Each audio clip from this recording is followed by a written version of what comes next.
Baik, saya ulangi lagi bahwa pada asumsi teori kritis gitu ya, asumsi teori kritis. Jadi mazhab Frankfurt tadi gitu ya, mazhab Frankfurt itu berisi dari kelompok-kelompok yang beraliran kritis yang berasal dari kampus Frankfurt di Jerman.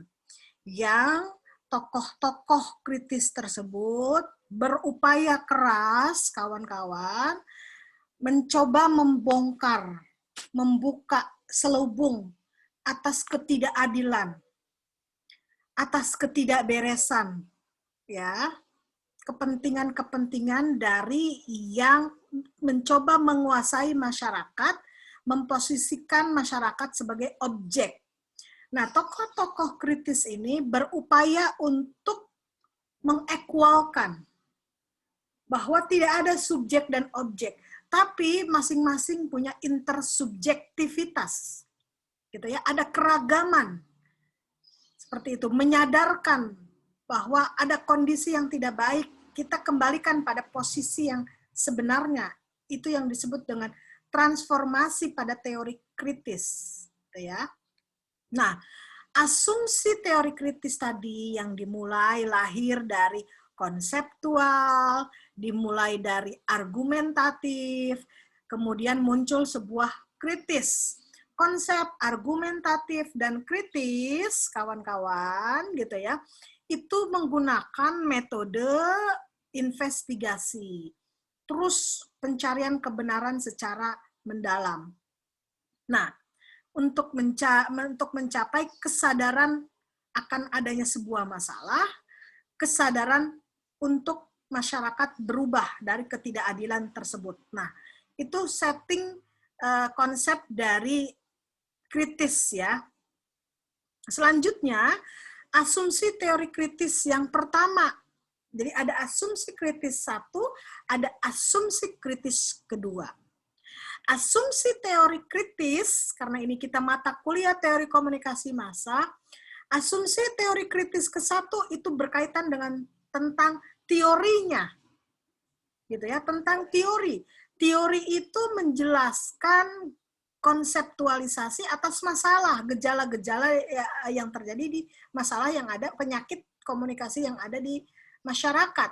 Teori tersebut kan, good theory itu terdiri dari adanya proposisi, adanya konsep, adanya konstruk, gitu ya.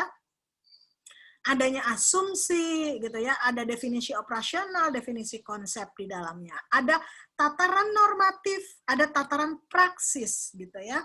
Nah, asumsi teori kritis tentang teori itu sendiri, kawan-kawan. Jadi, kalau teori itu posisinya sebagai idealisme kalau dalam riset penelitian. Idealisme atau istilahnya adalah das solemnya, idealismenya yang seharusnya itu teori kritis, teori pada konteks teori kritis. Asumsi teori kritis yang kedua itu terkait dengan tentang realitas. Realitas itu gejala, fakta, kejadian yang sesungguhnya alamiah terjadi di masyarakat, gitu ya. Nah, asumsi yang teori kritis yang kedua tentang realitas itu bicara tentang tadi pertama idealitas kalau teori, kalau ini realitas ya. Jadi idealitas versus realitas. Kalau dalam bahasa risetnya disebut dengan Dasein atau identifikasi masalah, batasan masalah gitu ya kawan-kawan kalau dalam penelitian atau dalam skripsi. Nah, asumsi teori kritis yang pertama itu tentang teori. Bahwa teori kritis ini masuk sebagai teori-teori sosial. Ya, bukan teori-teori eksakta. Ya, teori-teori sosial.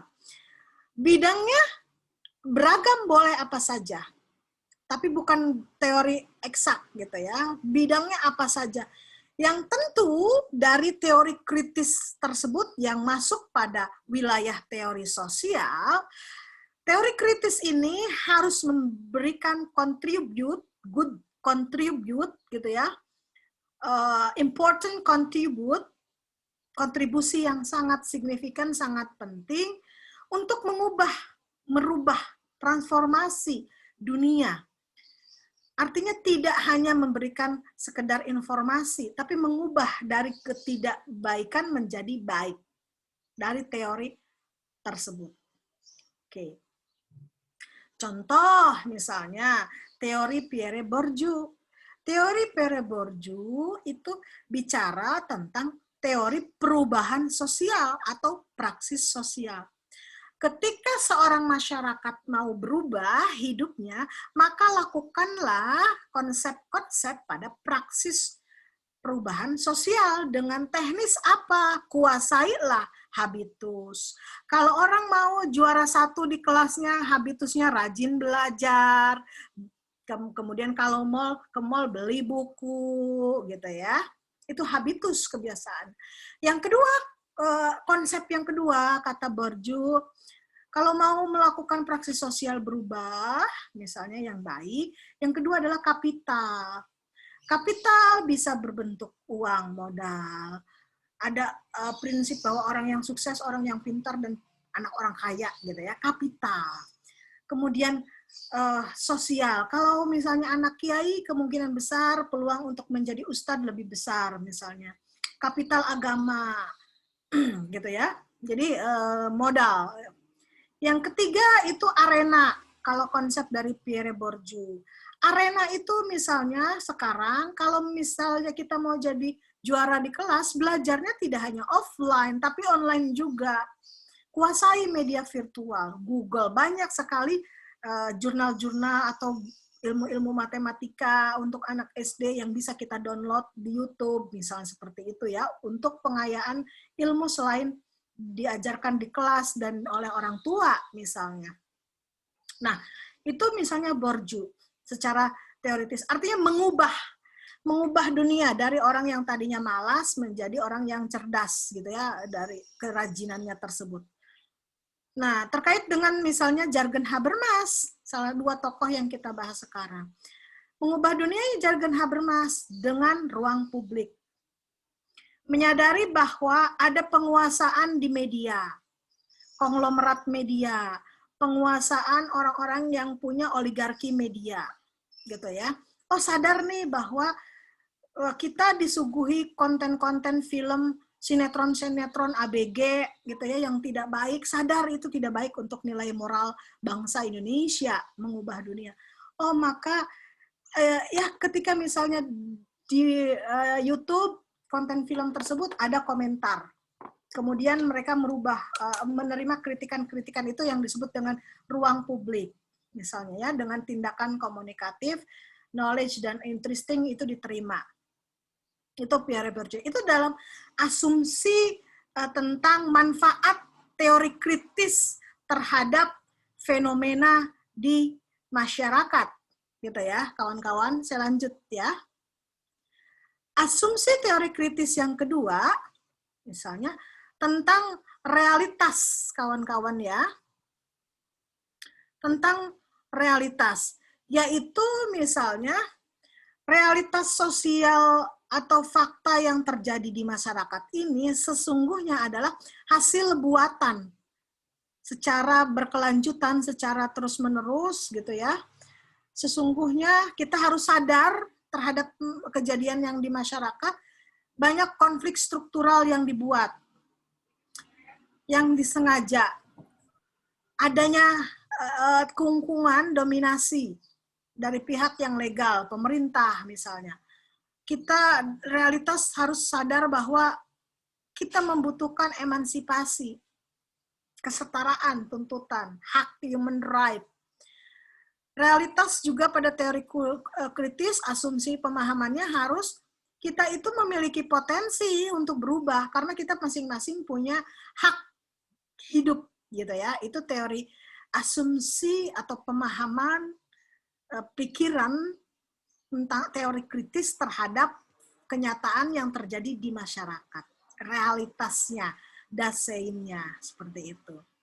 Contohnya seperti apa? Konstruksi dan rekonstruksi, gitu misalnya. Contoh, sekarang lagi rame Pak Ridwan Kamil di media mau jadi Capres 2024 dari Partai P3. Nah, itu hasil konstruksi P3, rekonstruksi, harus sadar apa positif dan negatifnya. Penuh dengan konflik struktural. Sebelumnya, dia nggak di P3 kok, di partai mana. Nah, seperti itu ya, itu asumsi kritis tentang realitas. Yang ketiga, asumsi teori kritis tentang teorisasi. Tentang teorisasi artinya bagaimana kita mengkritisi teori-teori sehingga memunculkan teori baru. Nah, asumsi teori kritis tentang teorisasi misalnya kita mengkritisi kepentingan-kepentingan yang taken for granted itu secara alamiah kita terima. Soal misalnya kita mengkritisi soal peraturan-peraturan pemerintah tentang prokes misalnya. Apa benar sih misalnya gitu ya. Terus iklan-iklan misalnya masker, apakah di situ ada basis bisnis? Basis misalnya vaksin, di situ ada basis bisnis di situ ya. Mengembangkan kemampuan untuk mempertanyakan life worth masing-masing orang, experience-nya beda-beda, kepentingannya beda-beda. Kemudian melakukan pendampingan, kemudian ideal situation, kita memunculkan sesungguhnya bagaimana teorisasi ideal masyarakat dalam praktek komunikasi. Nah, karakter teori kritis. Nah, ini kan pertemuan sekarang baru 2 teori kritis ya yang kita bahas, itu Bourdieu dan Habermas. Nanti banyak lagi, ekonomi politik Vincent Mosco misalnya, itu bisa kawan-kawan. Kemudian teori budaya Stuart Hart, Raymond William. Jadi banyak untuk kawan-kawan pilih untuk skripsi ya. Teori kritis masih jarang digunakan. Jadi besar kemungkinan, peluangnya besar kawan-kawan bisa menggunakan teori kritis ya. Karakter teori kritis tentu bersifat historis sesuai dengan kenyataan zamannya kapan ya kawan-kawan. Tentu biasanya 5-10 tahun ke belakang. Teori kritis itu karakternya disusun berdasarkan adanya kesadaran, keterlibatan secara historis, bagaimana melakukan evaluasi, kritik, refleksi, introspeksi gitu ya. Ketiga itu membongkar kedok adanya ideologi. Pierre Bourdieu ternyata ideologinya adalah ideologi kekerasan simbolik misalnya. Jadi penguasa lah praksi sosial itu. Kalau misalnya Habermas itu ideologi bicara tentang kebebasan publik gitu ya. Keempat, teori kritis itu merupakan tentu bicara tentang teori yang berakhir pada praktek masyarakat, menguntungkan masyarakat. Artinya bahwa ada komitmen besar tokoh-tokoh kritis untuk menyelamatkan kehidupan masyarakat. Itu bedanya teori kritis ya, tidak dengan konstruktivis, positivis. Yang penting saya memunculkan teori itu bermanfaat, menguntungkan masyarakat atau tidak dibicarakan. Tapi kritis fokus pada ini komitmen praktisnya pada masyarakat. Seperti itu. 3 kriteria teori kritis tentu bicara tentang explanatory, praktikal, dan normatif. Explanatory menjelaskan tentang realitas yang ada dan tentu ada ketidakberesan dan menjelaskan bahwa seharusnya, jadi kalau teori kritisnya menjelaskan tentang ada kesadaran akan masalah. Teori kritis 2. Bicara tentang menyadarkan kita bahwa that is a problem, ada masalah komunikasi. Yang kedua itu kesadaran untuk berubah, poinnya. Jadi kita berusaha teori kritis untuk mengeksplanatori 2 hal tersebut, teman-teman. Yang kedua itu praktikal. Praktikal teori kritis menjelaskan kita sebagai komunikator, sebagai komunikannya dijelaskan harus seperti apa bertindak. Itu teori kritis. Kalau normatif tentu teori kritis tidak akan lepas dari bicara tentang nilai-nilai moral, commit of the moral, norm, value sosial yang tentu menguntungkan masyarakat. Jadi itu 3 kriteria teori kritis. Nah, tentu tujuan teori kritis adalah bicara tentang change the world, merubah dunia, tapi tidak menjelaskan, not describe it, tidak menjelaskan dunianya, hanya mengubah dunia. Ada ketidakbenaran yang perlu kita perbaiki. Kata Popskis ya. Nah, yang kedua tujuannya adalah meningkatkan wawasan tentang kenyataan hidup sejauh bisa diimplementasikan dalam tindakan bercorak emansipatif. Artinya memperkaya masyarakat tentang wawasan kenyataan. Ini terapkan, misal teori berbohong, misalnya lakukan emansipatif, ya. Selanjutnya riset kritis. Lalu seperti apa teori kritis, kawan-kawan, digunakan untuk penelitian yang berparadigma kritis? Tentu tujuan penelitiannya mengungkapkan antara jarak ideal dengan realita, gitu ya. Nah, kita mensinergikan, mengungkapkan makna yang sesungguhnya yang laten, bahwa misalnya orang yang sukses itu pada zaman dulu orang yang proletar, orang yang borjo gitu ya. Tapi yang kaum bawah itu tidak akan sukses misalnya. Mengungkapkan realita dan tampilannya, realitas yang sebenar-sebenarnya gitu ya. Nah, teorinya tentu bicara tentang realitas, tentang kenyataan, adanya tuntutan keseimbangan, emansipasi, perubahan, evolusi, terus ada dialektika antara objek dan subjek gitu ya. Metodenya bisa kualitatif, bisa kuantitatif atau mix method ya. Nah, teori-teori pengantarnya tentu bicara tentang teori evolusi, sejarah kritis, revisi ide budaya. Nah, Habermas dan Bourdieu itu bicara tentang kalau Bourdieu sejarah kritis, kalau revisi ide budaya itu masuk pada Habermas ya, idealisme masyarakat. Oke, itu pengantar saya dari tentang dasar-dasar teori kritis, dan bagus dilanjut dengan tanya jawab kaitannya dengan Bourdieu dan Bourdieu dan Habermas. Saya kembalikan pada pemakalah, silakan.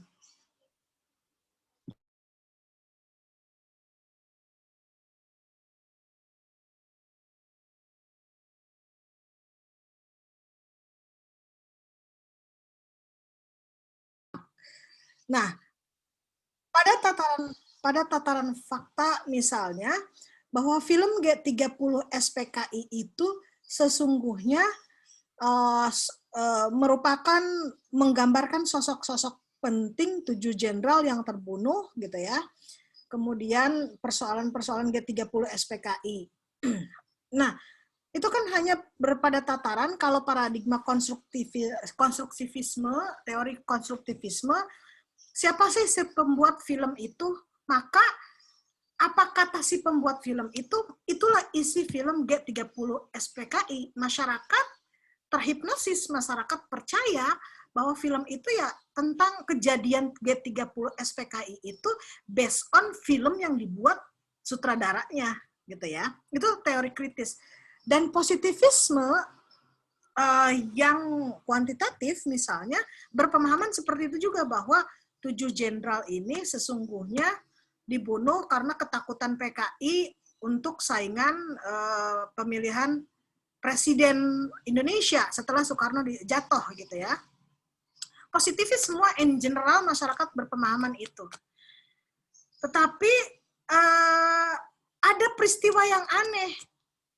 Dari ketujuh jenderal itu sesungguhnya misalnya Jenderal Soeharto itu termasuk urutan 3 besar dengan Pak Ahmad Yani juga gitu ya. Tapi kenapa Pak Soeharto tidak dibunuh?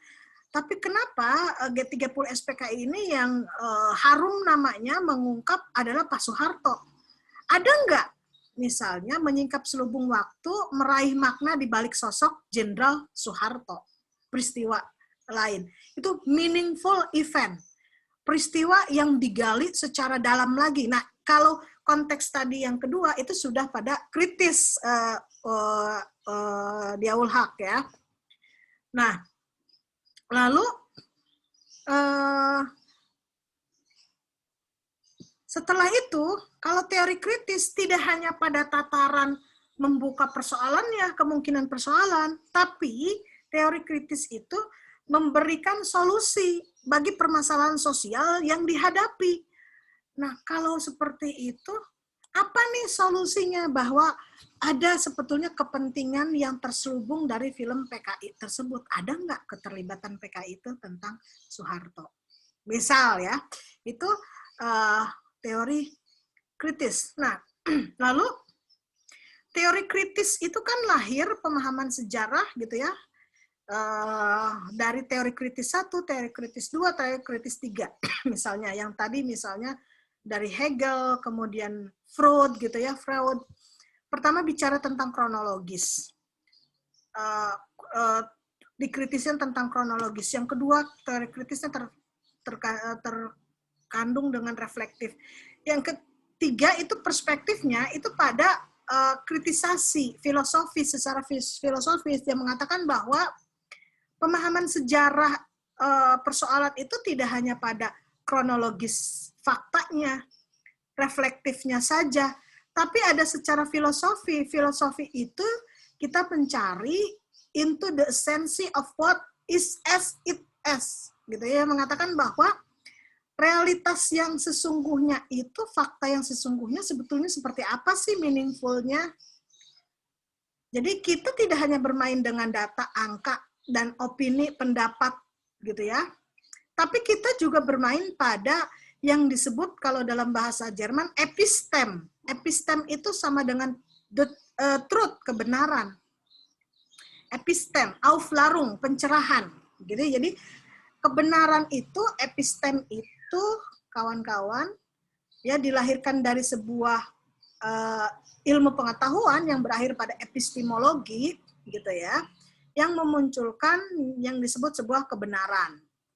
Nah, teori kritis itu tentu misalnya bicara tentang realitasnya seperti apa, kemudian mazhab-mazhabnya misalnya, mazhab yang pertama, Frankfurt pertama misalnya, setelah yang awal-awal gitu ya, mazhab Max Horkheimer, terus Adorno, Walter Benjamin, Herbert Marcuse misalnya, Leo Lowenthal, Eric Frogman, itu bicara tentang terkait dengan kronologis. Ya, kawan-kawan. Terus ada generasi kedua, reflektif, filosofis. Nah, itu perpaduan Alfred Schwitt, Oscar. Generasi ketiga itu generasi kedua masuk Habermas, reflektif, dan nah yang ketiga itu filosofi Axel Honneth. Axel Honneth dengan rekognisi sosial. Misal generasi pertama, Horkheimer, Adorno, Herbert Marcuse itu bicara tentang menyadarkan Pierre Bourdieu, struktur agen. Yang kedua, bicara tentang hak-hak asasi. Kemungkinan solusi hak-hak asasi, generasi kedua. Generasi ketiga itu bicara tentang perlu pengakuan manusia nih, budak-budak diakui, Axel Honneth dengan rekognisi sosial misalnya. Jadi selama ini baru baru muncul generasi-generasi ya sekitar 4 gitu ya, banyak wilayah. Nah, teori kritis ini muncul sebagai demonstrasi keberatan masyarakat terhadap gerakan kiri baru, yaitu Amerika Serikat dan Inggris.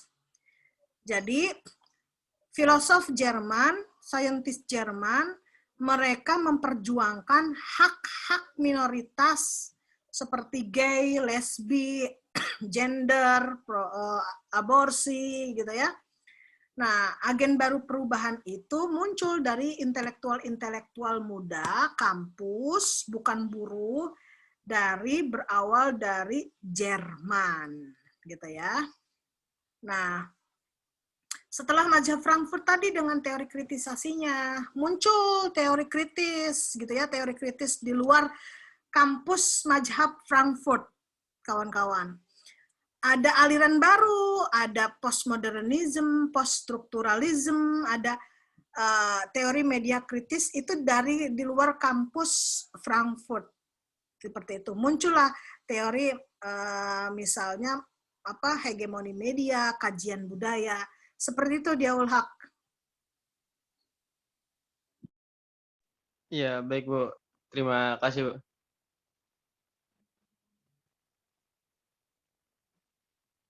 Jadi kalau diusut lebih jauh lagi tentang G30 SPKI itu lama-lama yang keusutnya Soeharto ya Bu.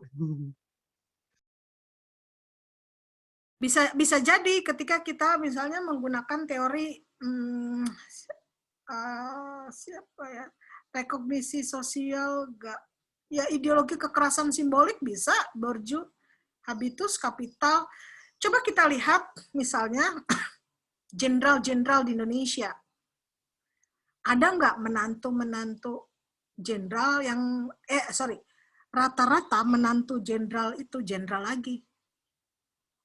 Karena mereka memang menguatkan ideologi kekerasan simboliknya. Menantunya Soeharto dulu Prabowo. Rata-rata seperti itu di TNI dan kalau bicara tentang teori kritis ya, tentu teori kritis itu kan gini caranya. Teori kritis itu digunakan untuk kita sadar bahwa ada upaya penguasaan dominasi, ada ideologi yang mau disebarkan pada masyarakat dan orang tersebut harus dipaksa mengikuti ajarannya, itu ideologi. Ya, itu ideologi. Beda dengan sains, kan kita tidak dipaksa untuk mengikuti. Ideologi itu digunakan untuk dipaksa pemahaman cara pandang seseorang, keyakinan seseorang dipaksa untuk diikuti oleh komunitas mana, masyarakat mana, sehingga dia menjadi dominan. Itu ideologi. Itu teori kritis. Jadi kalau teori kritis ada yang dibenturkan, ada pelaku, ada objek. Gitu, hak. Cirinya itu aja. Ya.